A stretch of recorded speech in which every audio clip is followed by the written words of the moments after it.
બકરીનું બચ્ચું જંગલમાં ફરવા ગયા. બકરીનું બચ્ચું હો. એમાં આમ જાતા હતા, એમાં એક નદી હતી. નદી ઉપર મોટું ઝાડ આમ પડી ગયેલું, એનું મોટું થળિયું, એટલે એ પુલ થઈ ગયેલો.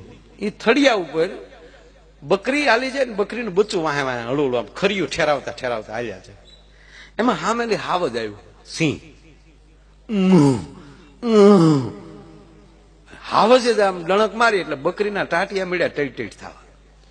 એટલે બકરીને બચ્ચાએ પૂછ્યું કે મમ્મી કેમ ધ્રુજે છો? એકચ્યુઅલી ઇંગ્લિશ મીડિયમ ભણેલું હતું. એટલે બકરીએ કીધું કે બેટા તું તો વેકેશન હતું એટલે આવ્યો, તને શું ખબર હોય? અત્યારે વેકેશન ચાલુ રહ્યું ને, આ હાવજ આવ્યો ને આગળ આપણે ખાઈ જાય,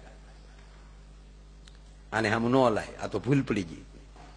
એટલે બકરીને બચ્ચાએ કીધું મમ્મી તો તને ખબર ન હોય, એકચ્યુઅલી આ 2017 ચાલે, એમાં ડરવાનું હોય, મને આગળ આવવા દે. એટલે આમ બકરીના પગ પહેલી લીપાતું લીપાતું બકરીનું બચ્ચું આગળ આવ્યું. એને હાવજને કીધું કેમ છો uncle, how are you, how are you? એટલે કેમ છો અંકલ? હવે હાવજને બકરીનું બચ્ચું એમ કે કેમ છો? હાવજ ઢીલો પડી ગયો કે આને મારા દીકરાને ગમે એનો મોટાનો ટેકો હોવો જોઈએ. કઈ બકરીનું બચ્ચું એમ કે કેમ છો એમ, એટલે હાવજ ઢીલો પડી ગયો. મજામાં બેટા? ઓલરાઈટ છું. ઓલરાઈટ છો? હા ઓલરાઈટ છું બેટા. શું તું બેટા ફરવા નીકળે? હા હું વેકેશનમાં હમણાં ઘરે હતો, મારી મમ્મી કે ચાલ ને બેટા કે જંગલમાં ફરવા જાય, તો કુણા કુણા પાંદડા ખાવા નીકળ્યા અમે. કશો વાંધો નહીં બેટા, આનંદ કરો એમ કરીને બકરીને કીધું કેમ છો ભાભી, મજામાં? બકરી બઠિયા કાન કરી ગઈ, તારી ભલી થાય.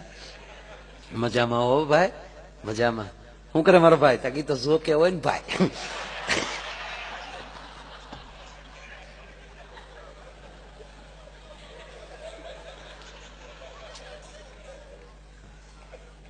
બકરીને મજા આવી, હાવજને મજા આવી.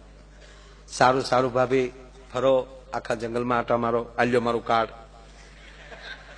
કોઈ તમને હેરાન કરે તો મને ફોન કરજો, મેસેજ કરજો, વોટ્સઅપ કરી દેજો, લાઈવ લોકેશન મૂકી દેજો.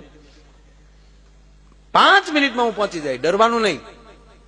હરો ફરો, આનંદ કરો. અને હવે હું જો કૂદીને વયો જાઉં, તમારે તરવાની જરૂર નથી. હાવજ કૂદીને વયો ગયો, પણ બકરીથી ન રહેવાનું. બકરીએ બકરીના બચ્ચાને પૂછ્યું બેટા મારી આ 12 વર્ષની ઉંમરમાં, આમ તો 15 થઈ ગયા,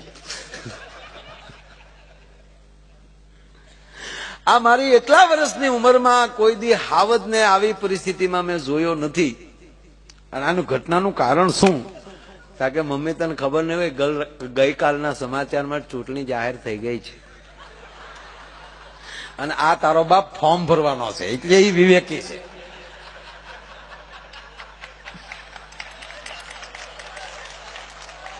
અને તારીખ 18 ડિસેમ્બર સુધી આની આ જ પરિસ્થિતિ, આમાં વિવેક રહેશે. પણ 18 પછી હામી મળતી નહીં, નકર આનો આ તારો બાપ ખર્યું હોતી તને ખાઈ જાય.